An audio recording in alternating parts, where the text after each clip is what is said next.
Hello everyone. Life often surprises you unexpectedly. That's exactly what occurred to me on an otherwise ordinary Wednesday evening. I had just returned from work, my heels tapping across the wooden floor as I entered the home. The day had been long and exhausting, and all I wanted to do was relax in a hot bath and let the stress wash away. Little did I realize that evening would leave an everlasting impression on my life, altering the direction of everything in our home. Make sure to subscribe to my channel so I can keep giving you intriguing, genuine tales like these. Don't forget to watch this video till the conclusion. And please like the video because this narrative will be quite intriguing. Please click the like button to express your support. The home was silent as I arrived, which was not unusual. My husband, Thomas, had said earlier in the day that he would be attending a late meeting. He'd been working long hours lately, attempting to meet a major project deadline. This left just Logan, Thomas's kid from his previous marriage, at home.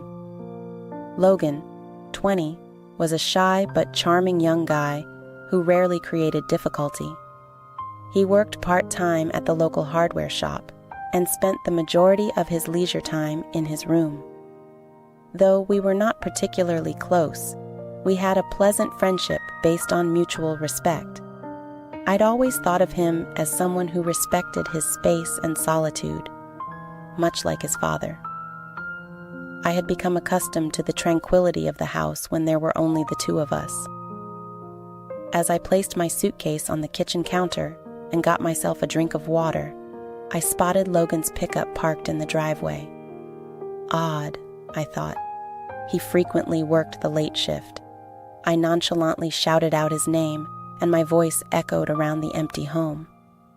No answer. I didn't think much of it because I assumed he was in his room, perhaps listening to music or asleep. After drinking my water, I decided to go upstairs and change into something more comfortable.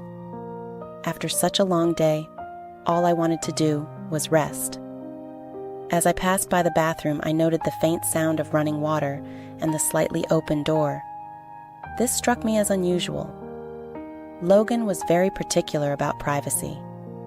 He always locked doors tightly, especially the bathroom door. My interest piqued. I paused for a bit before softly pulling the door open somewhat more. What I saw brought me to a halt. Logan was standing by the sink. His back was turned to me, and his shoulders slumped in a way that suggested he was focused on something. His motions were uncomfortable, almost frenzied, and I realized he was shirtless, with his pants falling loosely over his hips. He looked to be holding a washcloth and washing something out of sight. The creak in the door shocked him. He turned around, his eyes wild with fear. "Oh my God, I didn't hear you enter," he shouted, his voice trembling. I frozen, equally astonished. I shifted my gaze between him and the washcloth, feeling a wave of uneasiness sweep over me. It wasn't what I expected to see when I walked in, and I couldn't help but feel awful for invading. "I'm very sorry," I mumbled, shifting my gaze away. I did not mean to intrude. I took a rapid step back, my heart beating in my chest. I grabbed for the doorknob, ready to retire and offer him the solitude he obviously desired. But before I could lock the door, Logan's voice interrupted me. "Wait," he asked, his tone begging. "It's not as you think." I paused, my hand hanging over the doorknob. Half of me wanted to flee down the corridor and pretend nothing had occurred, but another half was intrigued. His voice did not convey the defensiveness of someone caught doing something wrong. Instead, it was full of humiliation and despair. Despite my better judgment, I turned back to face him, my gaze fixed on his features. "Okay," I said carefully, attempting to maintain a neutral tone. "What's happening?" Logan glanced down, his cheeks flushed a deep scarlet.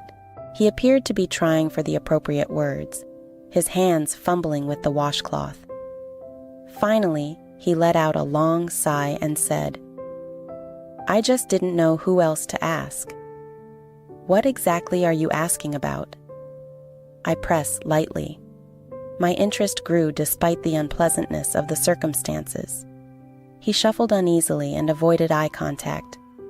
"It is personal," he conceded. "I've been struggling with some issues, and I'm not sure what to do. Dad is not here, and you are the only one I can talk to." I was surprised by his vulnerability. Logan had always maintained his independence, rarely disclosing personal information. The idea that he was looking to me for assistance gave me pause. I stepped into the bathroom. I shut the door slightly behind me to give us some privacy.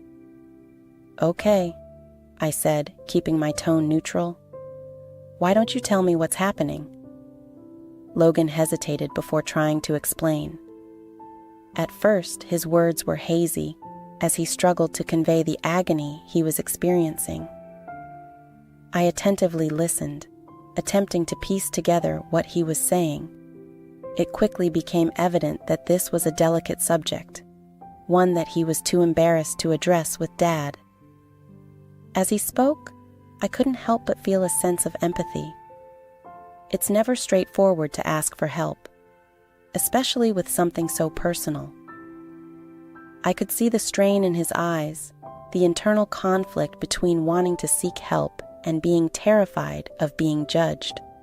"Okay," I said after a moment of reflection.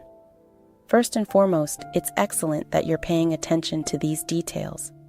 It demonstrates that you care about your health. Second, there is no shame in asking questions or getting guidance." Logan gazed up at me, his eyes full of appreciation and relief. "Really? You don't think this is strange?" "Not at all," I reassured him. "Everyone has questions about their bodies from time to time. It's normal." I spent the next several minutes giving him the best advice I could, based on my own expertise and experience. I attempted to keep the topic as realistic and straightforward as possible, avoiding anything that may make him feel more uncomfortable. I could tell this chat was a big relief for him, even if it began awkwardly. As the talk went on, the initial uneasiness subsided. Logan appeared to relax, and I could see he was glad to have someone to chat with. He appeared to be more at ease by the end of our conversation. He even managed a little smile. "Thank you," he replied slowly, his voice hardly a whisper. "I didn't think I could tell anyone about this." I returned his grin, relieved that the tension had lifted. "You are welcome, Logan. Remember that it is never inappropriate to seek assistance. No one knows all the answers." As I exited the toilet, I couldn't help but have a peculiar mix of feelings. On the one hand, I was pleased to be there for Logan when he needed someone to talk to. On the other hand, the incident had been so unexpected and out of the norm that I had no idea how to handle it. Something about the event felt momentous, as if it represented a transition in our relationship. I just wasn't sure what it meant, or how it would play out in the next few days. I tried to dismiss the unusual sensation as I went about my evening, but it persisted in the back of my mind like a shadow. The home was peaceful, with only the gentle hum of the air conditioner. Thomas arrived home late that night, exhausted, yet pleased. He was absolutely oblivious to the unusual talk that had occurred during his absence. As I lay in bed that night, looking at the ceiling, I couldn't help but think about the events of the evening. Something had changed, but I couldn't quite pinpoint it. All I knew was that life in our home will never be the same again. The days after that unexpected encounter were unusual, to say the least. Nothing very dramatic occurred. In fact, everything on the surface seemed normal. Thomas continued with his task as usual. Logan stuck to his part-time shift and study schedule, while I continued to balance my home and work duties. But, behind the surface, Logan and I had an unsaid but perceptible tension. It wasn't only that we were more conscious of one another's vulnerabilities. It was something deeper. A shift in the dynamic had happened, and I was unsure how to deal with it. Logan had always eluded me, concealing the majority of his life from me. Our interactions, while friendly, had never progressed beyond surface-level niceties. But suddenly, following our toilet discussion, I sensed a new level of understanding between us, one that was both unpleasant and strangely soothing. I found myself thinking about him more than necessary, not in a motherly or concerned manner, but with a sense of astonishment at how I had not seen this part of him before. Realizing Logan was more than just the quiet young man who kept to himself, there was a depth to him, an emotional world that I had only begun to comprehend. Logan's conduct changed more noticeably on Friday evening. Thomas had left to meet with a client, and I was making dinner.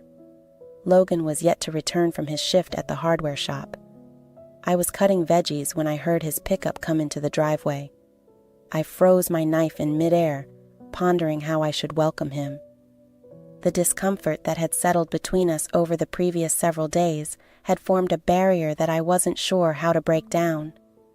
When the front door opened, I cried out, "Hey, Logan," trying to sound nonchalant. He did not respond immediately, but I heard his footsteps as he entered the kitchen. He seemed exhausted, yet smiled weakly. "Hey," he replied gently. "What's for dinner?" I smiled back, pleased that he wasn't as distant as he had been in recent days. "Just some spaghetti." "Are you hungry?" "Yes, I am hungry," he responded, stepping over to the counter to get a drink of water. We ate in quiet at first, with the only sound being the clink of forks on plates. But I saw Logan appear more relaxed than he has in days. His grin appeared more genuine, and his body language was less rigid. He laid down his fork and gazed at me, a small blush on his cheeks. "I've been thinking about what you said the other night," he began. I paused for a second before continuing, and I just wanted to thank you again for listening. I looked up from my plate and met his gaze. The honesty in his speech was enough to soothe my heart. I'd been waiting for this moment, wondering how to answer, but relieved that he felt safe enough to talk. "Of course, Logan," I said, my tone mild. "I'm delighted I could assist." There was another long wait, but this time I didn't feel as uneasy as I had before. It seemed like we were actually chatting, rather than simply filling the space with polite chatter. "You've always been polite to me," he said, his voice softer now, "and I don't want you to think I don't appreciate it." I nodded, uncertain how to communicate how important his words were to me. "I understand it isn't always easy," I added after a minute, "but I'm pleased you know you can talk to me at any time." He grinned again, this time a bit more relaxed. "I'll try to remember that," he responded, grabbing for another slice of spaghetti. As supper continued, we became more informal in our conversations. We discussed his schooling, his part-time work, and the newest Netflix show we were both watching.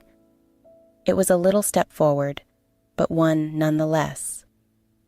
Logan was beginning to open up, despite the awkwardness of our initial talk, in tiny ways. Later that evening, once we had done eating, I laid down on the couch to relax with a book. Logan retreated to his room, his footfall gentle on the floor. I couldn't help but wonder whether he was still absorbing what we'd talked about. The following few days were much of the same. Thomas returned home later each night as his work required more and more of his time. Logan, while less distant than before, continued to keep to himself in many respects. We had brief but meaningful talks over dinner, and he appeared more at ease around me. But there remained an underlying tension that neither of us felt eager to confront. Logan did something absolutely unexpected on one of those peaceful evenings, perhaps a week after our chat in the toilet. It was almost bedtime, and I was wrapped up on the couch, watching the most recent episode of a drama. Logan suddenly emerged in the doorway, his look inscrutable. "Can I speak to you?" he inquired, his voice barely above a whisper. I sat up suddenly, wondering what to anticipate.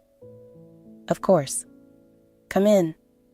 He stopped for a time before fully entering the room.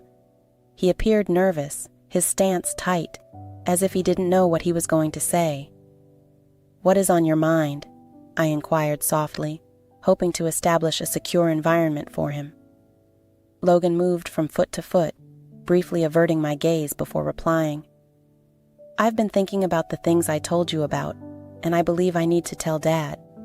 I'm not sure how, but I believe he needs to understand what I'm going through." I was astounded by his statements. He was more vulnerable now than he had been previously. This was a step forward. He was accepting responsibility for his sentiments and admitting that he needed support from Thomas, not just myself. I smiled, hoping to comfort him. "Logan, that's a huge step, and I believe Thomas will enjoy you coming to him. It is not easy, but it is necessary." He nodded, his gaze catching mine.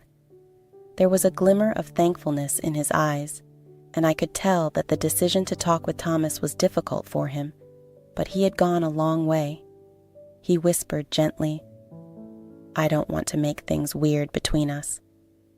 I realized things have been different recently. I shook my head, feeling a surge of affection for him. "It's not strange at all," I told him. "Logan, we are family. Whatever the circumstances, we always aid one another." He offered me a little smile and nodded before turning to go. "Thank you for everything," he said over his shoulder. As he exited the room, I let out a breath I hadn't realized I was holding. I felt a strong feeling of pride for him. He was learning to communicate, seek help, and manage his emotions in a healthy manner. I couldn't help but feel like I was seeing an important time in his development. The following day, Thomas arrived home from work earlier than normal. I could see tiredness on his face. However, his steps were light as he stepped in the door. "Hey," he murmured, dropping his briefcase near the door. "How are things going?" "Good," I said, smiling. "However, I believe Logan is thinking about something." Thomas lifted his eyebrow. "What do you mean?" "He's been more open recently," I said, "and he said he wanted to speak with you about something important." Thomas's countenance softened, with a mix of anxiety and eagerness on his face. "I will talk to him," he stated with calm conviction in his voice. "Thank you for telling me." That evening, after supper, Thomas and Logan sat together in the living room. I couldn't hear much of their talk, but I noticed Logan leaning in and conversing passionately with his father. Thomas listened closely, his expression filled with both worry and warmth. I observed that Logan's transition into maturity marked a significant turning point in their relationship, and Thomas was prepared to meet him there. As the weeks passed, life resumed its normal pattern. Logan and I's unsaid tension dissipated over time. He no longer avoided me, and I could see he was still absorbing what he'd said, but he appeared lighter and more himself. Thomas and Logan spent more time together, which strengthened their relationship, and Thomas was clearly trying to be more present for his kid. One weekend, Thomas recommended we go on a day excursion to the lake. It was his attempt to build our friendship, and I felt it was an excellent idea. The weather was ideal, with beautiful blue skies and a mild wind. We packed a lunch, drove to the lake, and spent the day relaxing and having fun. We spent hours swimming, playing frisbee, and relaxing on the beach. Logan appeared to be truly pleased, smiling and joke with Thomas in a way I'd never seen before. Watching them interact thrilled my heart, and I hoped that this trip would mark a significant turning point for all of us. As the sun began to set Spreading golden hues over the lake, we sat on the beach, relishing the last moments of the day. Thomas had fallen asleep on a blanket, his snores blending with the sound of the waves. Logan and I sat a few feet apart, looking at the horizon. "Thank you for coming today," he murmured after a lengthy quiet. "It has been lovely, just spending time together." I grinned and felt a sensation of calm rush over me. "I'm happy. We should do stuff like this more frequently." He nodded, his attention focused on the ocean. "Yes, I believe it helps." We sat quietly for a little longer, our unsaid understanding filling the stillness. When Thomas awoke, we collected our belongings and drove home, brimming with laughter and memories from the day. That night, as I lay in bed next to Thomas, I reflected on how far we had come as a family. The last 2 weeks had been difficult, but they also drew us closer together in ways I hadn't expected. Logan's odyssey was far from done, but I was convinced that he and we were on the right track.